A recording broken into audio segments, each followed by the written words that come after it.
Muy buenas a todos, bienvenidos una vez más a su programa Detrás de las Cortinas, un programa que con mucho gusto hago con mi buen amigo Martín Álvarez, a quien saludo hasta Noruega. Martín, Saludo grande, abrazo grande para Samuel y para todos los que de a poquito se van sumando y nos van siguiendo en nuestros pequeños informes. sí, también pues empezar como siempre agradeciendo a don Juan Manuel Soaje Pinto, titular del programa, del canal, perdón, y a Matías, que siempre está ahí bien puesto para ayudarnos con la cuestión técnica. Y sobre todo a la gente que nos ha empezado a seguir en el canal, Martín, porque eh, afortunadamente somos uno de los más vistos dentro de la plataforma de TV1, así que eso nos tiene bastante contentos. Y bueno, como habíamos dejado ya avisado en el programa anterior, cual abordamos la temática de la censura que sufre TV1, pues en este programa vamos a hacer un cierre de toda la temática que estamos manejando sobre la banca veneciana y cómo se fue pues haciendo del poder prácticamente en el mundo, Martín, ¿no es así? Claro, el que hablamos de que es quizás el poder más oculto y mejor secreto, que por eso ellos se llaman la Serenísima, porque están ahí, por eso es la Serenísima, porque ellos no necesitan levantar la voz, no necesitan, son la Serenísima República y cada uno de sus serenísimos gobernantes de esas familias que se juntan ahí en Venecia, ¿no? Aclaremos que no todo ese poder es solo de familias. Hay muchas familias, como ya les mostré, por ejemplo, les di el ejemplo, una de la familia Pallavicini, que la familia Pahlavi son digamos, los emperadores o la familia de la nobleza de los persas. Entonces, hay un tire y afloje, digamos, de lo que es el poder. O sea, Venecia está siempre ahí, nunca, o sea, está en el límite, pero nunca reciben, siempre se terminan arreglando con alguien para hacer cosas. Entonces, desarrollemos una breve parte. Hablamos de que arrancaron en el siglo IX, ¿no? Que arrancaron con...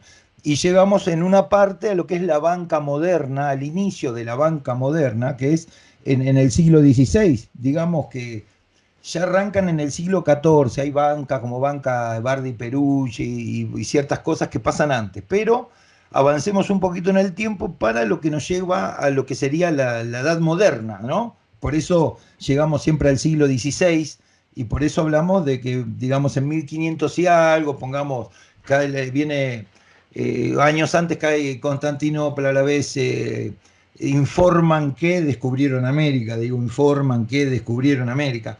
De alguna forma, ahí es donde se mueven las piezas, y ahí es donde empiezan digamos, los globalismos, porque hasta antes eran, digamos, Asia, euroasiático poder, el poder era euroasiático, ¿no? En un momento ya se abre el tablero más grande y ahí comienzan, bueno, todos los habitantes del mundo, todas las tierras del mundo pertenecen, y ahí ese sistema se avala en eso, porque si no, tampoco el dinero tendría valor en este momento, porque está basado en ese sistema. Así es, y pues podríamos decir que esta era moderna de la banca, Martín, comienza cuando esos poderes se empiezan a trasladar ya a la Europa continental, por ejemplo, que instauran sus sedes en ciudades portuarias, siempre portuarias, como habíamos dicho, Ámsterdam, Holanda o Países Bajos, es una ciudad que se parece en muchos sentidos a Venecia, ¿no? Claro, claro, ese es el segundo paso, ya, ese es el paso ya después de la pelea, pero hay que, para hacer un breve, tirar un poquito para que les quede en la cabeza y después cada uno investigue, ¿no? Acordemos que pasa el tema de la Liga de Cambrai, el Concilio de Trento, pasan un montón de cosas ahí adentro. Ahí adentro hay una explosión, pasa la reforma, pasa la contrarreforma. Pasan muchas cosas en ese caldo de cultivo que se genera ahí, pasan muchas cosas, está todo, acordémonos que está Suiza, está, digamos, arriba hay un poco más, está Bohemia, hay todo un tire y afloje, por eso hablamos, para hacer un poquito más de nombrar, acordémonos de la guerra entre los guelfos y los gebelinos, que también tiene mucho parte de cómo se pelea la aristocracia, esta nobleza negra, esta oligarquía internacional. El que dominaba ahí, Eurasia, dominaba todo lo que se conocía, hasta que muestran los mapas de que, bueno, hay algo más. Después salen con los paralelos, con los meridianos para dividir a quién cobrarle de... Todo tiene una evolución en todo eso. Y Venecia dominaba ese Eurasia con lo que era el tema templario, ¿no? Porque si hablamos, ya como demostramos en el programa anterior, los templarios, está demostrado que son los que la herencia de la banca moderna viene de los templarios, pero viene de Venecia. Entonces, estamos hablando de ese, ¿te acordás que yo nombraba que son bicéfalos en su logo, son bicéfalos en muchísimas cosas? Ellos están siempre en eso y son serenísimos, ellos están serenos, tranquilos. Decía una frase de Bruce Lee, ¿no? Que creo que era de Bruce Lee, que si uno entra a un bar, que no te tenés que preocupar del que más ruido hace, sino que el que más tranquilo está, te tenía que preocupar, Así ¿entendés? Bueno, es lo mismo llevado a la vida real. Otro ejemplo de que cómo estos, de este Paolo Sarpi, acordémonos, después vamos a hablar de los monjes si quieren en algún momento, cómo se meten, porque acordate que también ellos son, digamos, tienen doctorado en Derecho Canónico, ellos eh, por qué es tan importante. Bueno, porque estamos diciendo que todos los habitantes del mundo, todas las tierras del mundo, los paralelos, los meridianos, todo el mundo es una cuestión de no se enojen los que son católicos, que son creyentes de la Iglesia Católica el día de hoy y todo. No es contra ustedes, es la verdad, es lo que pasa, es creer o reventar. De eso es la reforma también. Entonces, después analizaremos quién era hereje, quién no era hereje, si los papas tenían hijos o no tenían hijos. Después lo vemos, pero sepamos que todo viene parte de eso, ¿no? De qué acepta y qué no, y qué es parte de la sociedad y qué no, y qué sistema te impone esos mismos valores que ellos te están tratando de inculcar, ¿no? De ahí viene toda la confusión. Después podremos decir, los que hicieron la reforma, que defendían, y después veremos. Pero no, eso es un tema aparte. Pero sepamos que Venecia, la banca, el tema de la banca italiana, los templarios eran dueños de la mitad de Europa, o sea, alguien se quedó con algo ahí cuando deciden matarlos o prenderlos fuego, Jacques de Molay y todo el asunto, pero también hay uno que se escapa, que es este tal Sinclair, que es el que se va a Escocia, y de ahí viene el rito escocés de la masonería. Entonces, no estaban tan errados con el tema de que ellos traían algo y de ahí viene la masonería y que de ahí viene el rito escocés, por lo menos, ¿no? El rito de York es otro rito que tiene mucho menos grados, no tiene los 33 grados del rito escocés, pero tiene el rito de York que ahí ya son, creo que son 9 los grados, y en esos 9 grados ya uno es caballero de Malta, es otra cosa, ahí ya está otro nivel, eso es para reyes, para otro tipo de, creo que es para, más que todo, para los del rito de escocés que llegan al grado 32, 33, una cosa así, un upgrade y es. de Sí, de hecho, no solamente, bueno, cuando pasa todo esto, que los persiguen a los templarios en Europa y que aparentemente su poder es reemplazado por otra estructura también, que toma, como quien dice, toda la estructura que había creado, para bien o para mal, los templarios es tomada por una nueva oligarquía, y cuando huyen hacia todo el mundo, porque no solamente huyeron hacia Escocia, de hecho, Jacques de Maillet, el profesor Jacques de Maillet, demuestra que llegaron a México también y que muchas de las cosas que después se descubrieron, porque después, como tú dices algo muy acertado, tú no dices descubrieron América, dices hacen público, porque un Claro, hecho real eso es lo que es pasa. que sí, es que América, todo el mundo sabía que existía América. El, Solamente que, mira, a muchas personas, cuando yo les digo que América ya se sabía en Europa que existía, me decían, pero ¿cómo iban a poder mantener en secreto algo tan grande? Y obviamente un continente es algo muy enorme, ¿no? Pero no comprenden lo que es el secreto profesional. los secretos se pagan con la vida a esos niveles, ¿eh? Y el hecho, por Claro. ejemplo, de que ya en Europa, antes de que supuestamente se descubriera América, se comerciaba con una madera que se llamaba Brasil.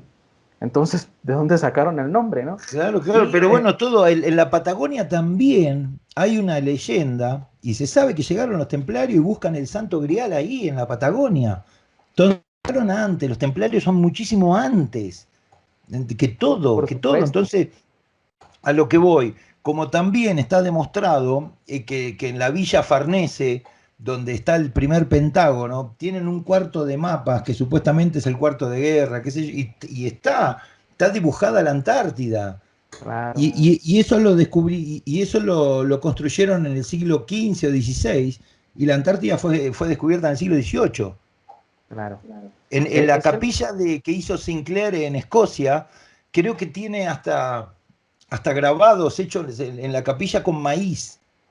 Y Europa todavía no conocía el maíz el maíz es una mezcla genética mexicana, digamos, en realidad, en el fondo. Entonces, como Sinclair, o sea, los templarios, igual, también por otro lado, uno no tiene en cuenta que por otro lado, Rusia y Estados Unidos, en el lado Pacífico Norte, tiene una frontera de 3 kilómetros y que cuando se congela han pasado, hay montones de cosas en montones de lados. Lo que pasa es que por eso nosotros tratamos de hablar y por eso nos gusta el tema de TLB1, porque es toda la verdad. Primero, hablemos, en algún momento uno se puede equivocar, puede decir algo, pero si uno estudia, a ver, veamos qué pasa, ¿entendés? Ahí está lo lindo de la vida, de investigar.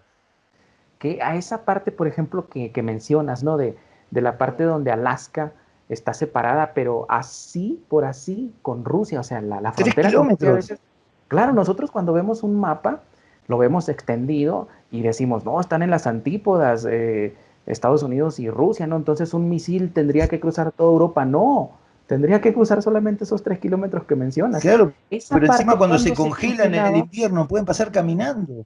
exacto, entonces cuando se congelaba, fíjate, y ahora que mencionabas esa biblioteca donde, o ese primer pentágono donde estaban estos mapas, resulta que el mapa que utiliza Cristóbal Colón lo consiguió en una de estas bibliotecas, no exactamente en la que mencionas, porque esa fue en Europa, bueno, en la Europa continental, no en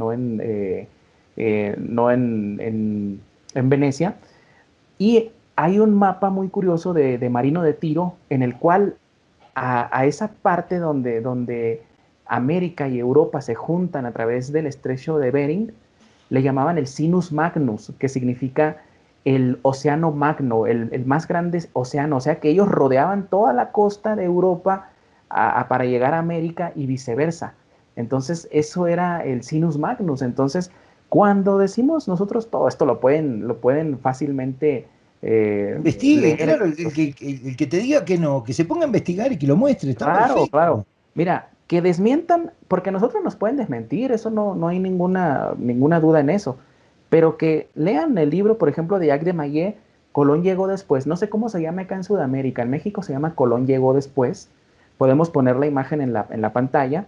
También hay uno muy interesante que se llama El Imperio Vikingo en Tiahuanacu, que llegaron aquí a Sudamérica, ¿no? Pero esos dos libros han sido catalogados por la historiografía oficial como conspiración, como ya sabes, ¿no? Fantasías, pero nadie los ha desmentido, Martín. Entonces, Claro, claro, pero aparte, yo que vivo en el norte de lo que estamos hablando ahora, acá está Islandia, después viene Groenlandia, después está el continente. Esta gente acá nace, o sea, acá la gente tiene un botecito y es parte del agua, del mar y todo, como parte de la vida.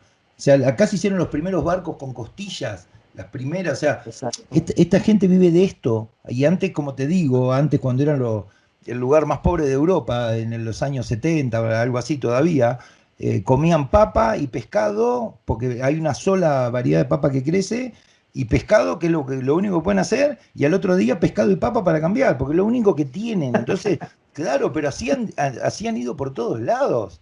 Y otro punto interesante es saber que todo esto tiene una conexión y que no hay que. Hablamos de que había unas columnas, las columnas de Hércules que decían, ahí te acordás que hablamos del Peñón de Gibraltar y todo eso. que hay unas columnas de Hércules que decían que cuando pasaban las columnas te caías, o sea, Ujú. que terminaba el mundo y todo iba Sí, para abajo. Entonces, obviamente. hay gente que lo ha pasado y estos venecianos y toda esta gente también con... Acordate que, por ejemplo, Venezuela, se llama Venezuela por Venecia, por ejemplo, o sea, date cuenta de por qué está todo, ¿entendés? O sea, es todo está todo ligado, ¿entendés? O sea, por eso después llegás a familias, que es donde uno llega, ¿entendés? Que todo lo que tenga que ver con, y Colón, y por ejemplo, mandaron a Colón, pero también mandaron a Marco Polo. Qué raro que Sí. todos salieron de ahí, qué raro que todos los que descubren, todos los que conectan, todos salen del mismo centro, ¿no? Digamos, ¿por qué? Esa es la pregunta. ¿De dónde sale todo? ¿Por qué Venezuela? No, Venezuela por Venecia, porque es la pequeña Venecia, porque cuando la vieron, la asociación, ¿entendés? O sea, siempre es lo mismo. Igual, si uno ve Génova también tiene esa misma forma casi de Venecia por el lugar donde está. Y es la gran disputa, ¿no? Hay disputas en eso, pero el sistema bancario, todo desde el mismo lugar. Acordate que nosotros hablamos de distancias grandes porque nosotros nos pensamos, entre Génova y Venecia. ¿Sabés lo que es? Es un auto que agarrás y te vas, ¿entendés? O sea, nosotros, porque en nuestros países las distancias son enormes, entonces uno todo lo que asume de un relato lo suma a una película, a esa película de las grandes distancias, de todo. Hablemos por eso están los ducados, por eso están los condados, por eso en la parte española, digamos, ustedes en México y todo lo que es California, todo Orange County, condado, ¿de dónde vienen los condados? Entonces, todo tiene un porqué, ¿entendés? De cómo ellos fueron colonizando y se van quedando con cosas. Todo lo que sea Colón, Colombo, caballeros de Colón, Colomna, la familia Colomna, el nombre Cologna, todo es lo mismo, es un derivado de lo que ellos utilizan Ujú. para Así es. conquistar Colombia, Colonna, Colombia, Venezuela. Ahí todo tiene un porqué. Y haces un apunte muy interesante, Martín, el cual siempre está presente en todo esto, que es la manipulación de las masas. Como por ejemplo cuando mencionabas lo de las columnas de Hércules, que si pasabas de ahí te perdías, te caías por la orilla de la tierra, o del mar, perdón, y todo esto era obviamente porque ellos se inventaban estas historias de los monstruos marinos, de los peligros que había más allá de los mares. ¿Para qué? Para que la gente, en el limitado pensamiento que tenía, no cruzara esos límites y se diera cuenta que había algo más, que cierto grupo, cierta élite financiera conocía perfectamente que eran los otros continentes. Y esto se asemeja mucho con una frase muy interesante. Es más fácil crear miedo que crear fronteras o que poner cercas. Entonces, si tú le dices a alguien, tú no puedes cruzar de esta zona porque está lleno de radiactividad, aunque no la haya, la gente no va a cruzar, Martín. Entonces, si a alguien le dices, no cruces por aquí porque te vas a caer por la orilla del mar, la gente no va a cruzar. Así Así es. también inventan cosas de bombas que han tirado, de cosas que dicen, que pasan y que realmente las inflan, las inventan y generan el miedo. Acordate que todo, uno también, yo lo que a veces trato de mostrar es que en realidad uno vive de una forma, en un subconjunto que yo te conté, que uno como que uno entra en cada algoritmo, cada cosa. Por ejemplo, nosotros ahora entramos en el algoritmo de lo que sería lo audiovisual, de cómo nos ligamos, de cómo nos vemos, de cómo hablamos, de cómo podemos.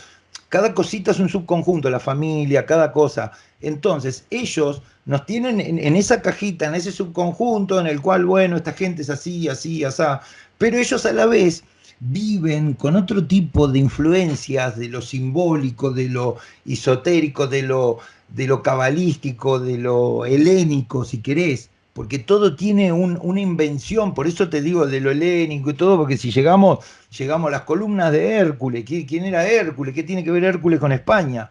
¿Qué tiene que ver todo esto? ¿Por qué París? ¿Quién era París? ¿Por qué París se llama París? ¿Entendés? ¿Quién era cada uno? Y si te querés, vamos a Roma. ¿Quién era Rómulo y Remo que tomaron leche de una loba e hicieron la ciudad? Todo tiene una pregunta atrás y hay que preguntarse, Por eso lo llevo. Nosotros estamos en un pequeño subconjunto. La élite vive en otro pequeño subconjunto que no tiene nada que ver con nuestros valores, con nuestras creencias, ellos manejan la masa. ¿Qué hacemos con esta gente? ¿Con qué la entretenés? ¿Qué resultados obtenés? ¿Qué quiere hacer cada uno? Entonces cada uno es un subconjunto, cada uno de nuestros países han sido creados por instrumentos de la masonería con un pequeño subconjunto en los que ellos han jugado. Nosotros somos producto de esos. Así es. Siempre el divide et impera por sobre todas las cosas y hasta el presente se sigue haciendo, ¿no? Es increíble cómo la masa se dedica tanto, Martín, a estar pendiente de la política, de lo que dijo Evo Morales, que detuvieron a una expresidenta, y a eso se dedica la gente, a lo que está en la pantalla, en la televisión. Pero estas cosas, cuando tú mencionas estas cosas que realmente podrían cambiar el rumbo de un país, incluso del mundo, pues ahí ya te silencian y dicen, esto es conspiración y está prohibido por YouTube o por Google y por todo el GAFAT y te sacan de en medio, ¿no? Entonces, siempre ha existido esto y esto comenzó, se fortaleció, mejor dicho, con la globalización, pero no con la globalización que conocemos todos, sino con la globalización que empezó con la banca en Europa, Martín. Claro, ¿qué es eso? Por eso yo lo defino. Ahí nos metieron en ese subconjunto en el cual ellos pueden hacer crecer o destruir una sociedad según los incentivos económicos de lo que ya hablamos, ¿no? Sería el agua con azúcar, la droga o lo que quiera con la campanita. Y te tienen encerrado en eso. Y han pasado. Y después, mira, el otro día estaba leyendo mucho sobre Giuseppe Mazzini, que es uno que está con Garibaldi, que supuestamente Garibaldi es un masón que mandan a Sudamérica en un momento también, y que todo tiene que ver, todo. Y este Giuseppe Mazzini también es uno de los que anda en Europa, y es el que crea una de las primeras logias masónicas, que es el otro día te pasé un audio, que lo que contaba Jorge Guerra, que es cómo crea la primera logia masónica, siendo italiano, que después es la que se utiliza, digamos, como una judeo-masonería, la logia principal y todo. ¿Cómo ellos se han metido en todos lados? Son mucho más rectores de nuestra vida de lo que nosotros pensamos. En Así todo, es. en todo, o sea, en todo, uno es consecuencia de ellos. Eso es lo que hay que entender. O sea, en todo, ellos han programado hasta los números, por ejemplo, en Argentina, de los canales de televisión. Son el 7, el 9, el 11 y el 13. Imagínate, son cabalistas. Están metidos, esos son los canales principales de la televisión en los cuales ellos van a aterrar, a mantener a la gente. Todo tiene que ver sobre energía. Hay una frase que dice que en el poder todo termina en hechizos y magia negra, en realidad. ¿Entendés? Que en el Fíjate, poder verdadero. este Giuseppe Mazzini era el líder de los Carbonarios, ¿no? Que era una secta o un grupo secreto, una sociedad secreta, pero también Claro. a la vez, cuando ya pasa la historia de Adam Weishaupt, se convirtió en líder de los Illuminati y es el famoso personaje con el que intercambia esta famosa carta Albert Pike, en la cual Claro. se describían las tres guerras mundiales, ¿no? Que supuestamente es una teoría de la conspiración inventada por Guy Carr, ¿no? Este Claro. escritor, ¿no? Que escribió un libro que se llama, en 1951, creo, en el 50, escribió un libro que se llama Peones en el tablero, y en el cual él presenta por primera vez esta carta de Giuseppe Mazzini y Albert Pike, en la que se describían a la perfección las tres guerras mundiales. Y bueno, fíjate, yo escribo en mi segunda obra que podría haber sido que Guy Carr podría haberse inventado las dos primeras narraciones, porque es cierto que ya habían pasado la Primera y la Segunda Guerra Mundial, pero sin duda la descripción de la Tercera Guerra Mundial, Martín, es un calco de lo que está sucediendo ahora. Sí, pero ahí donde caemos, acordate en qué época está escrito en qué año estará escrito el libro En eh, 1950-51. 51, ponele 51, imagínate las imprentas que habría, o sea, el manejo de la información en esa época, en todo, porque en todo largan cosas, pero también te largan la duda de los protocolos de los sabios de Sion al libro que te imagines. Todo, claro. todo, todo en un punto le dan la excusa al volátil que te diga, no, pero eso, ahí está, listo, ahí quedó la situación o no. Pero sí, pero no, esto es atrás de las cortinas. Esto que estamos hablando, esto es el verdadero detrás de las cortinas.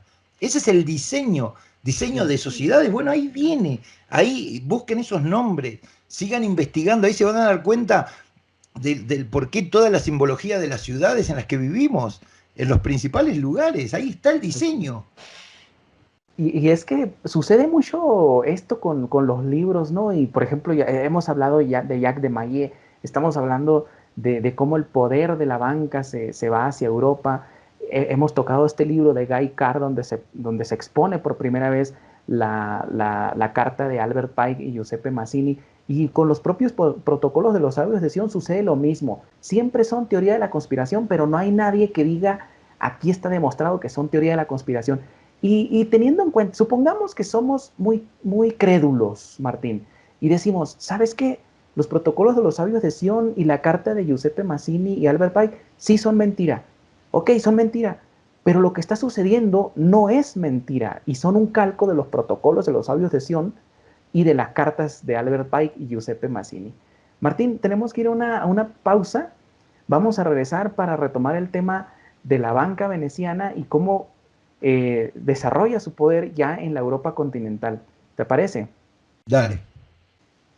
Bueno, estamos de vuelta. Bienvenidos a su segundo bloque del programa Detrás de las Cortinas. Me encuentro como siempre con mi amigo Martín Álvarez y habíamos dejado pendiente en el primer bloque un tema. Estábamos hablando sobre Giuseppe Mazzini y Albert Pike, pero estabas mencionando un personaje en el cual me gustaría que centráramos un poquito más la atención, Martín, que era Garibaldi, porque se desprenden muchas cosas de este personaje y creo que todo proviene pues como la historia moderna, casi toda proviene de la Revolución Francesa, ¿no? En la cual hablábamos en nuestro programa, en nuestro canal de YouTube, Revisiones Geopolítica, sobre la Revolución Francesa y cómo en la mente de las masas se jugó una especie de imagen que en la realidad nunca se hizo patente, Martín, como lo fue, por ejemplo, la toma de la Bastilla. Claro, es que así es como trabaja. Por eso digo que hay que cuestionarse el tema de que te dicen tiraron no sé cuántas bombas en el atolón. Entonces uno piensa que las cosas pasan. Tomaron la Bastilla y te hacen la imagen de la liberté y el pecho afuera y las cosas de la libertad. Son todas imágenes que crean ellos. Hay un día ya vamos a hacer un especial de los jesuitas en Oriente, cómo llegan y de China, Japón y todo lo que pasa. Pero hay dentro de la filosofía oriental, ellos cuentan que hay diferentes marcas, diferentes formas de que los hechos queden grabados en ti. Entonces dicen que hay marcas de agua, que son cosas que te pasan pero que se van enseguida. Hay marcas como de arena que duran un poquito más y hay marcas como marcas de piedra, que ya son más difíciles de que se borren. Bueno, ellos van generando todo el tiempo marcas y condiciones como acá comenzó la libertad. ¿Cuál ¿Quién lo libertad sería dijo? ¿Quién fue?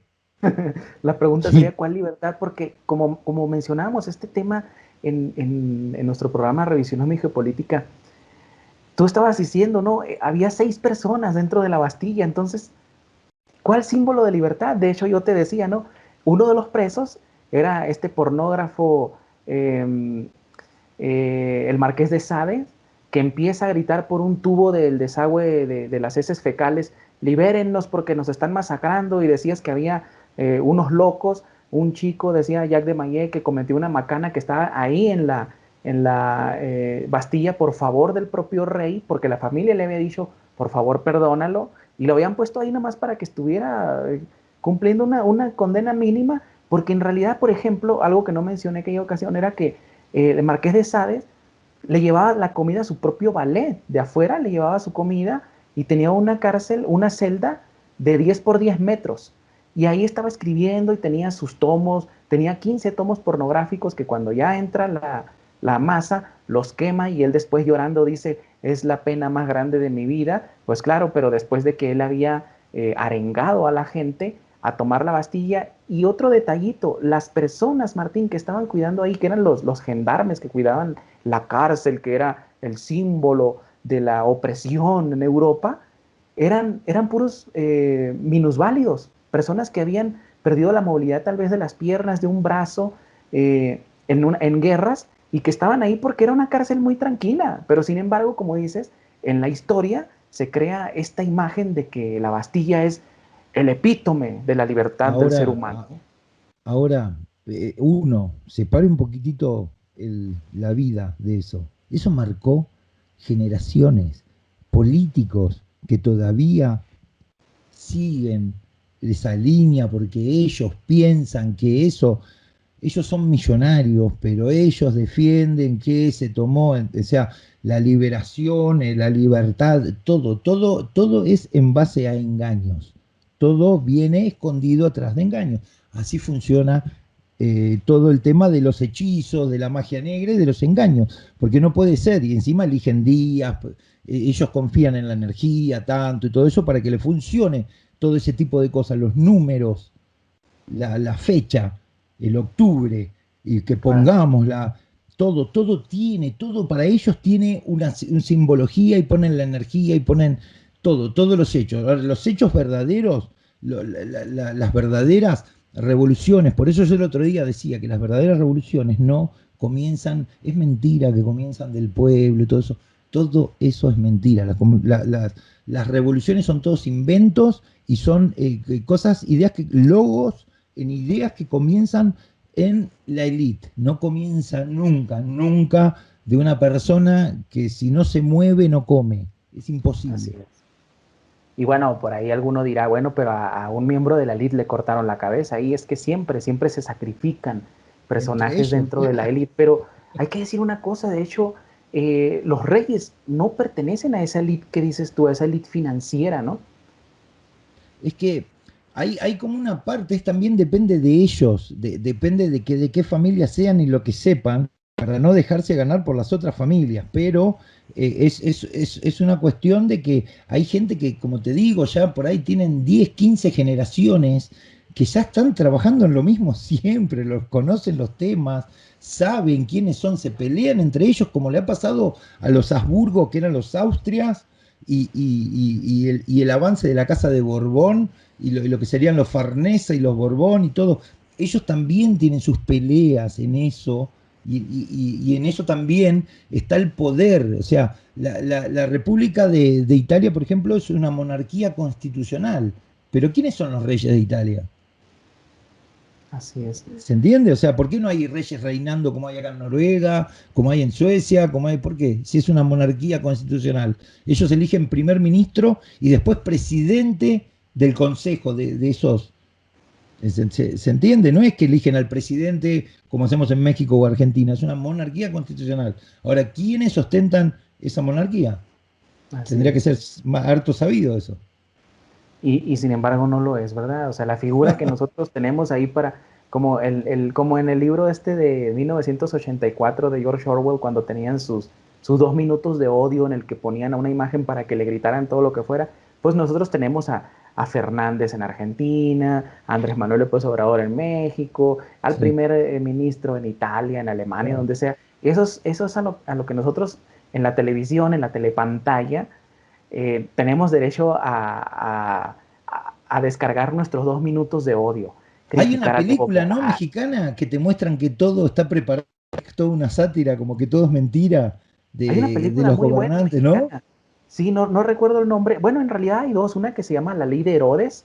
Es una película antigua, pero buenísima. Y el mismo actor sale en esta otra película, pero no recuerdo el nombre.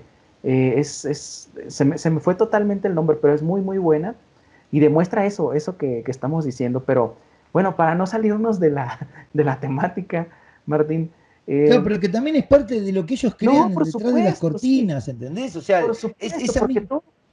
esa misma Sí, perdón. oligarquía europea pone peones en nuestros países que gobiernan, que tienen, por ejemplo, nosotros en Argentina, el país que ahora ya está superado por Brasil en cantidad de vacas, de cosas, pero bueno, ponerle en un momento que tenía ese auge, ese nacional socialismo que se vivía toda una maquinaria.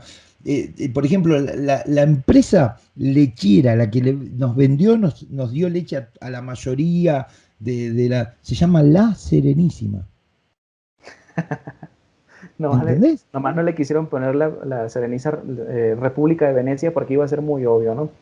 Pero bueno, ¿Entendés? Entonces, había un por eso te personaje en el digo, que pero ellos quería, tienen peones en cada una de ellos dominan las industrias, todo, o sea, ellos saben dónde hay acero y cómo se monopoliza eso y cómo lo mantienen, porque son sus materias primas de la oligarquía. por ¿Estamos de supuesto, acuerdo? Eso es así, presidente, rey, lo que sea, están manejados por esa nobleza negra, por esa oligarquía. Es simple, no pueden estar ahí. Te matan a los 2 días como a Saddam Hussein o al que te imagines, a Gaddafi. Pero a bueno, Gaddafi.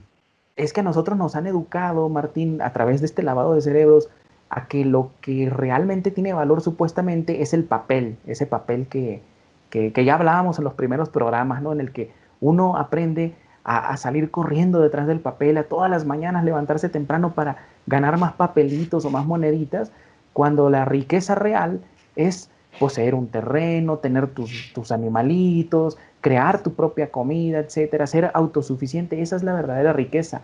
Por ejemplo, en Sonora, donde yo nací, hay una parte donde un señor que venía de los Estados Unidos, que era un ex beisbolista profesional, se compró un terreno donde a nadie le interesaba, Martín, y él puso un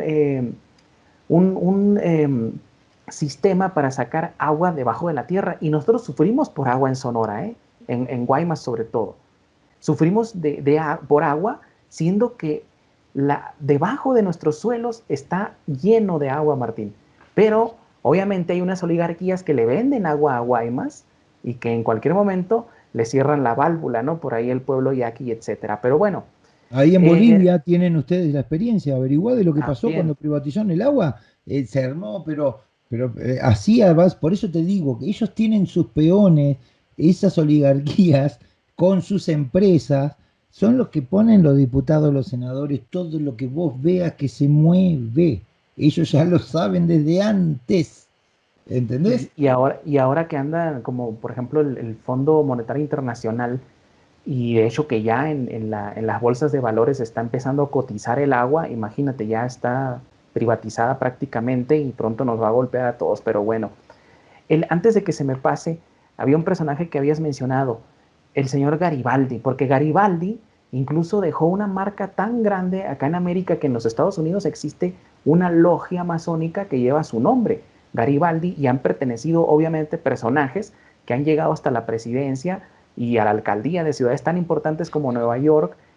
Un ejemplo de ellos es el alcalde Fiorello LaGuardia en los años 30, 40, el cual pertenecía a esta logia Garibaldi, pero a veces nos preguntamos nosotros, ¿quién es ese personaje Garibaldi, no? Argentina, la influencia, hay un masón, hay una entrevista que después espero que la pueda poner, quizás si la puedo editar y poner en el programa, que se vea, no sé, que se le dicen gran maestre, no sé cómo se llaman entre ellos, de la logia principal de Argentina. Él dice, nosotros somos la continuación de Garibaldi, lo dice el masón, él lo dice, te está diciendo. O sea, nosotros no hablamos de política, te dicen la logia, pero todos los políticos son masones. ¿Me Pero entendés? Garibaldi, imagínate, Pensemos, analicemos quiénes fueron. porque si este personaje que comentas dice que son los continuadores de la obra de Garibaldi, y fuera de cámaras tú me comentabas que Garibaldi fue una especie de Che Guevara, de los masones, pero, eh, pero obviamente Che Guevara también era parte de la masonería, sabemos, pero quiere decir que son continuadores de la revolución, ¿exacto? Claro, claro, que es el enviado, digamos, que es conocido dentro de la masonería, mucha gente en Argentina, pero para que ustedes vean la influencia de lo que es la masonería, lo que son la masonería italiana, que ellos ya están metidos con el tema hace rato, no lo asociamos. Nosotros primero, tenemos la confusión de asociar todo lo que sea masonería con lo británico. Y con lo masón, primero es una palabra francesa, pero que en realidad es los británicos. O sea, todo lleva una confusión. No, que los primeros fueron los albañiles, no, que van a Egipto, no, que después. Entonces todo crea una confusión, pero nada lleva al punto. de saber de cómo ellos manejan. Yo por eso digo, la masonería es solo un instrumento de la oligarquía, de esa nobleza negra que arranca primero con el rosacrucismo. Siempre arrancamos con documentos alemanes, ¿viste? Siempre arrancamos o con cosas de enseñanzas alemanas a la exportación del mundo y con cosas, siempre, entonces hay toda una mezcla ahí del norte de Italia, de Baviera, de Bohemia, de toda una parte céntrica, ¿no? Que se mezcla ahí, se combate, pero que en el siglo XVIII explota y largan a todo el mundo con el... Pero ¿cómo era? Si se encontraban en el pub del Ganso y no sé qué, hace 50 años, y ahora que de Gusan, de Grillet, no me acuerdo cómo se llama, no sé qué, que dónde arranca la masonería, eran todos unos borrachos que se juntaban a la noche, después 50, 60 años salen a conquistar el mundo. O sea, hagámonos preguntas, ¿qué nos pasa? ¿Entendés? ¿Aceptamos todo como viene? ¿O nos ponemos a indagar un poquito más, a ver qué es cada cosa, a ver dónde lleva? Entonces arrancamos nosotros ya te asocié lo que son los templarios, lo que es la masonería, lo que es Venecia para los templarios, cómo mantienen el sistema. Entonces todo eso tiene todo tiene un hilo, por eso arrancamos ahora a hablar de Giuseppe Mazzini, qué pasa con Albert Pike, y ahí hay todo un montón de cosas atrás, de Galileo Galilei a lo que te imagines, a Newton, todo está. Y yo creo que todo esto, bueno, sería ilógico, ¿no? Pensar, como dices tú, que 60 borrachos se juntaban y después al tiempo ya estaban con las riendas del mundo en sus manos, pero ¿Cómo es obviamente eso? porque detrás de todo esto está la oligarquía que tú mencionas y creo que este poder se empezó a acrecentar cuando llegan a Ámsterdam y de hecho aquí juntamos un tema del que ya habíamos hablado en el primer capítulo de nuestra serie de El mundo detrás de las cortinas, en el cual hablamos de un personaje muy interesante, Menace Ben Israel, que fue el rabino de Ámsterdam, el gran rabino de Ámsterdam, que hace posible que después de que es derrocada la monarquía en Inglaterra, regresen los judíos a Inglaterra y nace un movimiento muy interesante, Martín, junto con esto, que es el israelismo británico, ¿no?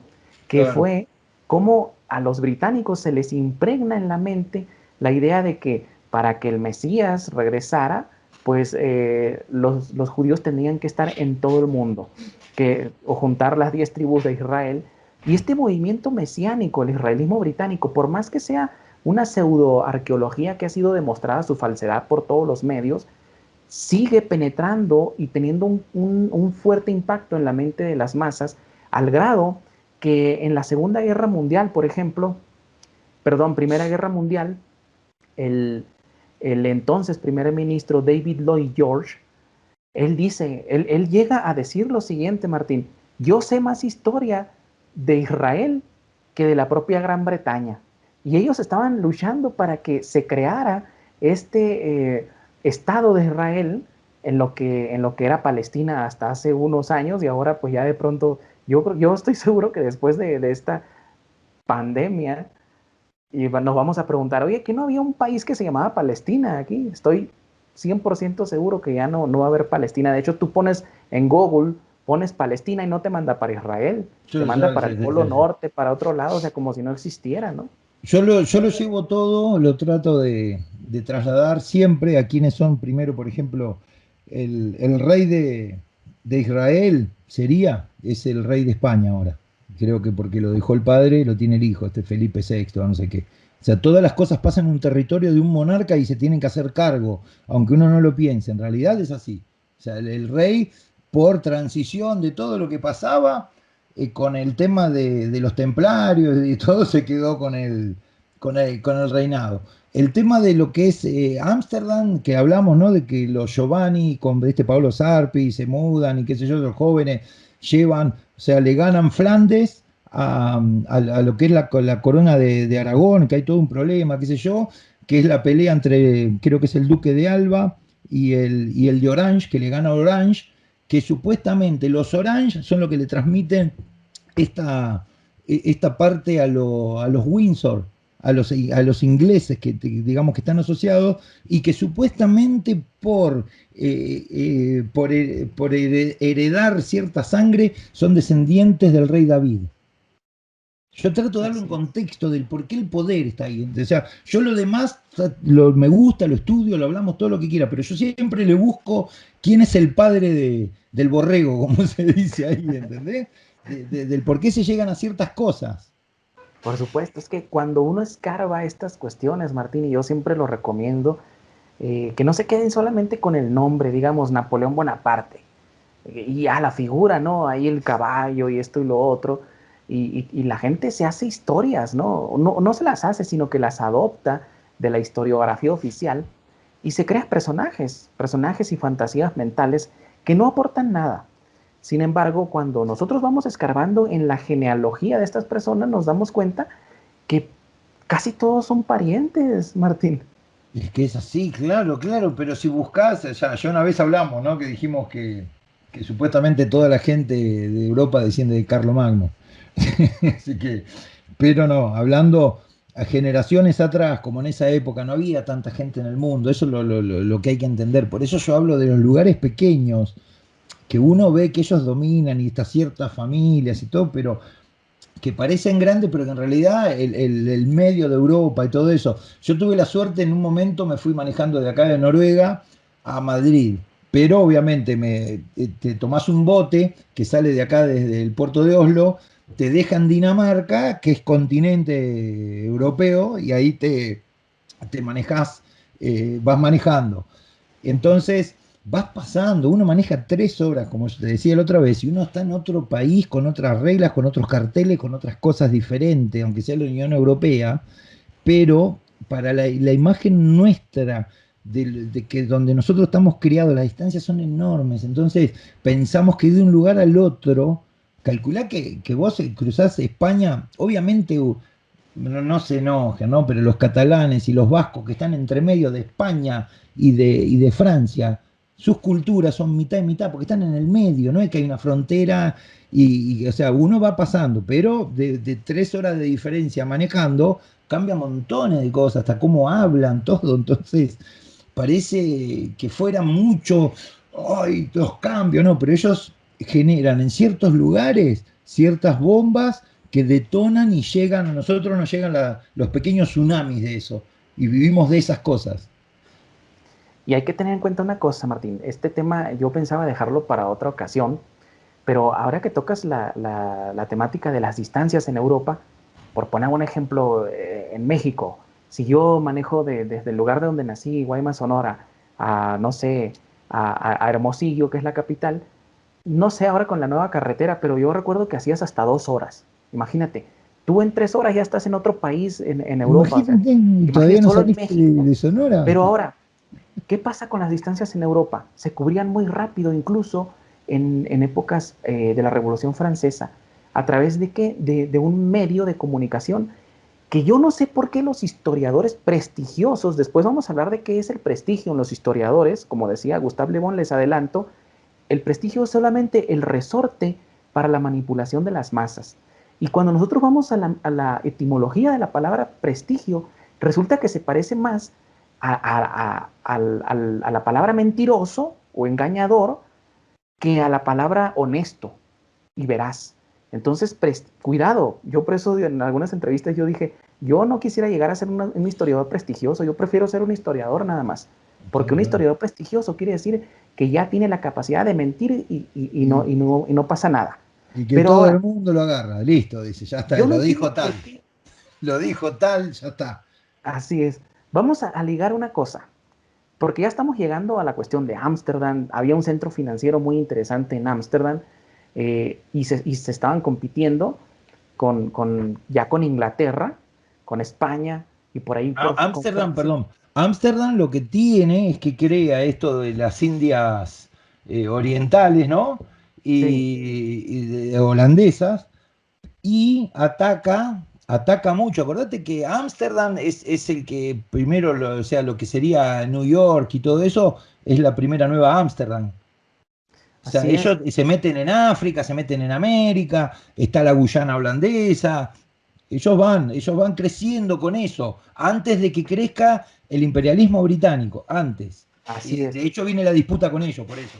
Holanda se convirtió en aquella época en lo que sería Gran Bretaña hoy en día o Nueva York, ¿no? O sea, Siglo en el centro XVII. del Siglo mundo. XVII Exacto, es holandés puro. exacto. Y llega en esa época este evento del que ya hemos hablado un poco, que es la Revolución Francesa. Y revoluciona todo en Europa. Para mal, obviamente, pero lo revoluciona. O podemos rescatar algo, ¿no? Se crean los Estados-Nación, en los cuales se juntan por primera vez con los restos del Sacro Imperio Romano Germánico. Por ahí las coronas se empiezan a unir y se empiezan a crear los primeros Estados-Nación. Pero antes de eso, como decías, Ámsterdam se había expandido por el mundo junto con potencias como marítimas como España y Portugal.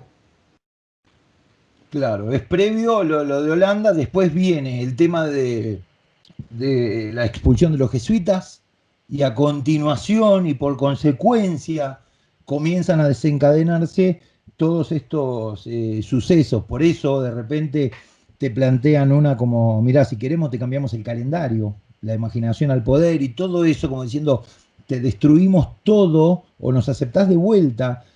Creo que estoy seguro que al primero, el que firmó al Papa lo envenenaron y al que siguió, que no lo quiso firmar, también lo envenenaron. La restitución De los de jesuitas. los jesuitas. Y es sabido, ¿no? Que Napoleón secuestraba a los papas, el poderío de la época que fue, digamos, el que patea el tablero, pero pensemos, ¿cómo una persona, uno chiquitito así, sale de la nada, siempre, todo eso que se inventa, que aparece de la nada, y que sacan el poder y que mueven y que hacen todo, es porque tienen a esta gente que genera el poder detrás, si no, es Exacto. imposible. La nobleza negra utiliza a los jesuitas, utiliza como herramienta. Esas órdenes son monásticas, son nuevas, todas de ese siglo XVI. Uh -huh. De hecho, bueno, Napoleón Bonaparte, a pesar de que era parte de la nobleza, de la baja nobleza italiana, si le quieren llamar de esta forma, porque él venía de En el Córcega, ¿no? límite. No tenía, era una persona cualquiera. Es más, ni siquiera, como dice Jacques de Maillet, ni siquiera era un militar genial. No era un idiota, porque era una persona muy inteligente en el plano político, no así en el plano militar, porque lo ensanchan mucho eso de que era un gran militar, un gran estratega, y muchas de las batallas hasta estuvieron arregladas con los otros imperios, ¿no? Pero todo parte de este grupo en particular, Martín, que yo creo que tenemos que dejarlo por lo menos para 2 programas, que son los jesuitas. Y los inventos de todas estas órdenes monásticas, y vamos a terminar hablando de Benito Juárez, del que vos quieras, ¿eh? De todos Así hablamos, del es. que vos quieras. Que ellos es un invento que de repente, no sé quién lo sembró, quién lo plantó, quién lo regó, pero apareció ahí. El tipo, no sé qué pasó. No sé, así son las revoluciones, te dice. Espontáneas.